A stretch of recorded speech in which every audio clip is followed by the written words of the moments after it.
bringing you along to a brand new museum that opened in our city of New Orleans.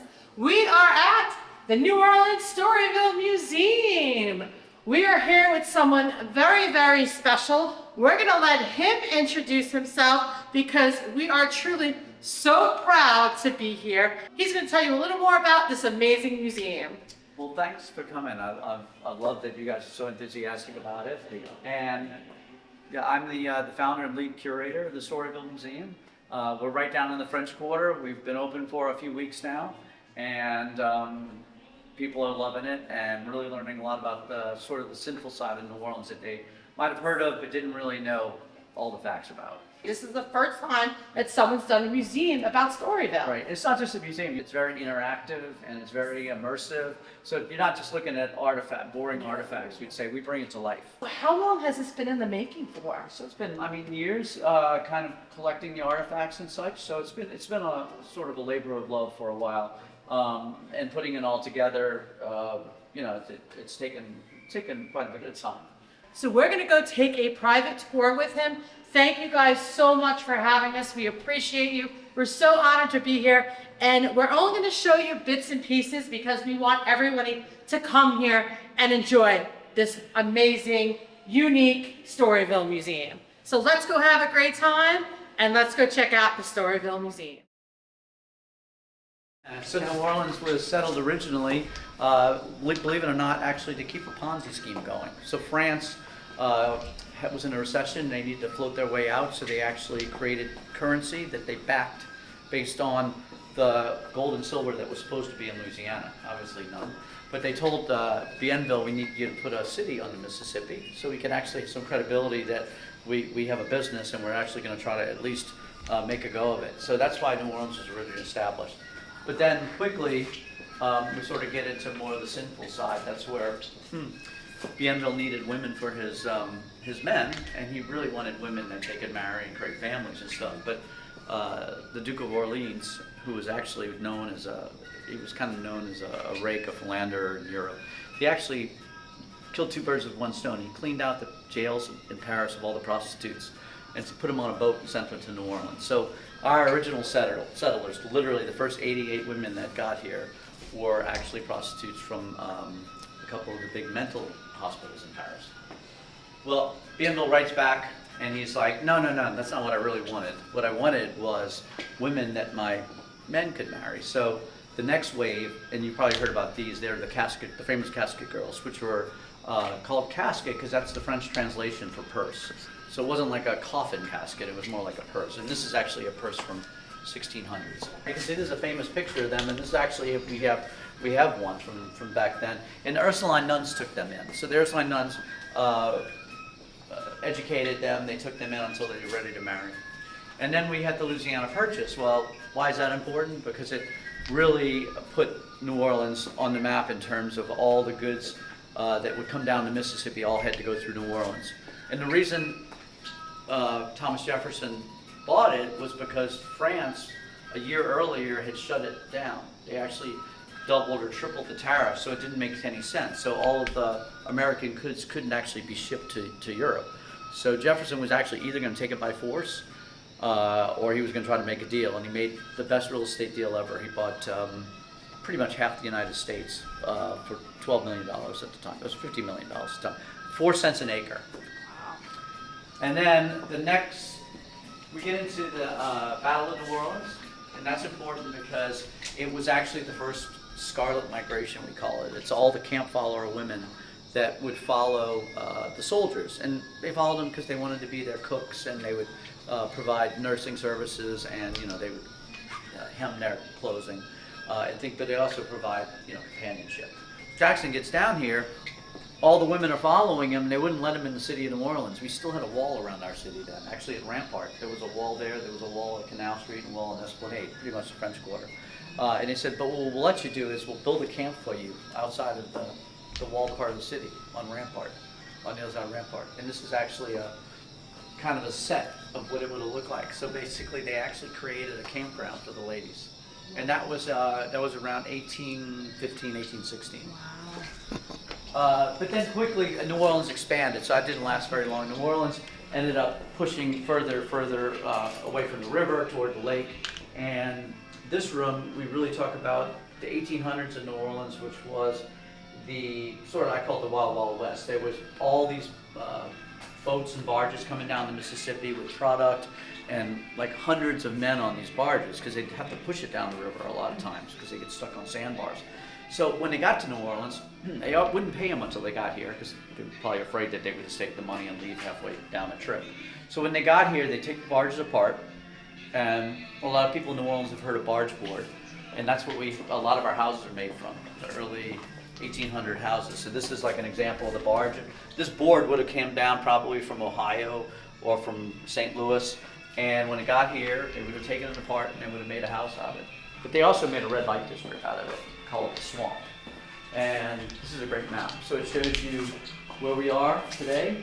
The Swamp District is where the Superdome is, and all the boats would come here, and the men would just walk down Julia and Girard Street, and they would settle in the swamp area. Then there was another red light district called Gallatin, which was more international. That's where the ocean-going ships would dock. It's where the French market is today. And then the third district, which became Storyville, is the Basin Street area, Basin Street Blues. And so again, we're not in Storyville yet, we're still 1800s, but prostitution, gambling, drinking was just running rampant in the city. Like New Orleans was like Las Vegas on steroids.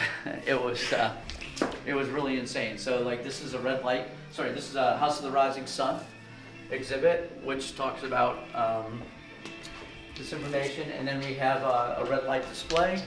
And the red light display just goes into the fact that why did women use red lights? Because it made their complexion look more beautiful. It would hide scars, it would hide kind of pock marks or things like that. So they use red lights.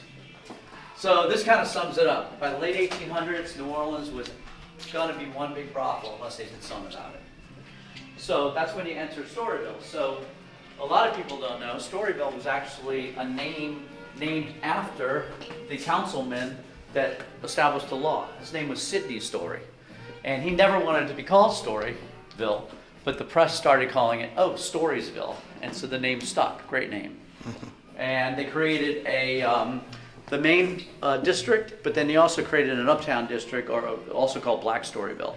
So it was fairly racially segregated in this district, but this district was fairly mixed, the main Storyville. This is actually the very first Mardi Gras parade ever caught on film, which is the year Storyville opened, 1898. Yep. So you can actually see what it would have been like that year. Then one of our prized possessions is the Blue Book. So Storyville had its own marketing directory, and what was different about Storyville's versus other districts was that Storyville's was 100 pages long, and it got full-page corporate sponsorship. So Vauclé and Schlitz and Budweiser and Mum's Champagne and Dewar's Scotch, Pabst Blue Ribbon, they all took out full-page ads in a brothel directory, which obviously would never happen today. So right now we're going through the digital Blue Book, the 1907 Blue Book. I'm going to show you a little bit about it.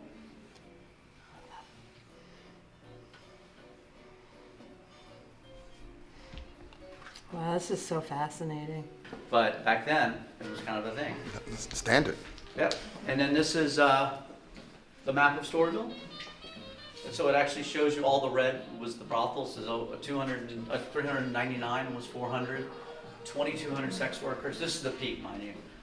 They had 3 shooting ranges, indoor shooting ranges, 2 churches, and St. Louis #1 was actually in the district, believe it or not. And this is a walking tour of Storyville. Storyville was completely, basically razed in around 1930. So we only have 3 buildings left from it. So these are actually what the Basin Street would have looked like. And there was actually a huge train station on Basin Street, which was torn down in the 50s, but it was absolutely phenomenal. And then you have some artifacts here from the Storyville era, New Orleans, back in the 1900s. And then this, people love this. This is actually a reproduction of what a parlor would have looked like in a brothel, but then we use a hologram effect to basically bring it to life. Yes.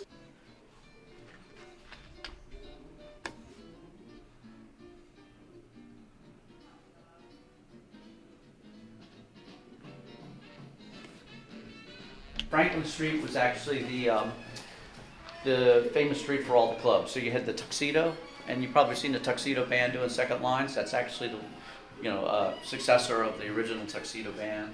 You have the Big 25. That's where all the jazz greats back in the day would play. After Storyville shut down, like kind of brothels closed, they'd all end up at the Big 25 or the 102 Ranch. In this area, we have the cribs. So if you couldn't afford to go to a high class brothel, which was like $5 for a go with a girl, you come down on the side streets and go to these cribs, which were basically one room, nothing but a shotgun chopped up into a bunch of pieces. And it would just be like this is a good example. And so these are people on the street. This is what it would have felt like to you if you were in there waiting for a customer to come by. You just have people looking at you through the window. And it was nothing but a wash basin. They did have fireplaces because it did get cold in the winter. And a bed. And yes, people can look through the window at what's going on. But New Orleans was actually famous for gambling too. Before that, when Las Vegas was probably just a pile of sand, New Orleans was the gambling capital of America. And we invented, believe it or not, poker was invented in New Orleans. Oh wow! And yeah, it was a very simple game. It was basically you got 5 cards, you bet, you bluffed, and then you flipped the cards over. And there was no drawing or anything like that. But then they added drawing and made it like the game we know today. But the riverboat gamblers took that and they spread it. So they came to New Orleans, they learned poker, and then they took it to the rest of the country. Wow! Did not know that. Craps was invented in New Orleans, and that was a game invented by Bernard Maroney, who's the namesake for the Maroney neighborhood because he had a plantation there. And believe it or not, he invented craps, but the folklore is that he lost all his money playing his own game. And the reason they call it craps is because crap came from crapaud, or crapaud, which is the French word for frog. And there's 2 reasons. The Americans would use the word frog as derogatory to the French because they ate frog legs. Mm-hmm. But the other reason is they would play it and they'd be souped over. So they'd be like this and they'd look like frogs. So they just called it frog or craps. These are old Peep show machines. So literally you put like a penny or a nickel in them and you could flip through the cards and you would see scandalous photos of fully dressed women in their bedroom. Oh yes. She's like hanging out. You can see her just. She's just fully clothed, just in her bedroom. Yep. There's another one there. Let's take a look. And there we go. In all her 1800s, 1900s, Yeah. early 1900s glory. Exactly. And then we have here, so as I mentioned before, the Blue Book would advertise alcohol. So what we have here is bottles from those vintages. So unfortunately, I can't say that we tested this, but this is a 1911 bottle of Moët Chandon. Oh yes. Which would be, if it was. I wonder how much that would Yeah, cost. if it'd be full today, it'd probably be, $500,000, Yes. I would imagine, because they don't exist. You have Veuve Clicquot, Mums from 1893. Yeah. So, and then absinthe, of course. So absinthe was very big in New Orleans and also in Paris, and it was they would call it the green hour. So at 5 o'clock every day, you would have your absinthe, and it's a complete process on how you do absinthe. It's super strong. It tastes like licorice. So you really need it to water it down and also put sugar in it. Otherwise, it's almost impossible to drink. And so this is a film showing the cube is on fire because the absinthe is so strong and actually will burn even with water on top of it. So that's what you're drinking. Wow. And then they just pour it and they mix it up and then you sip on it. And then Storyville was not where jazz started, but Storyville was where jazz really got its footing because it provided so many jobs for so many musicians, and the musicians had the freedom in Storyville to experiment.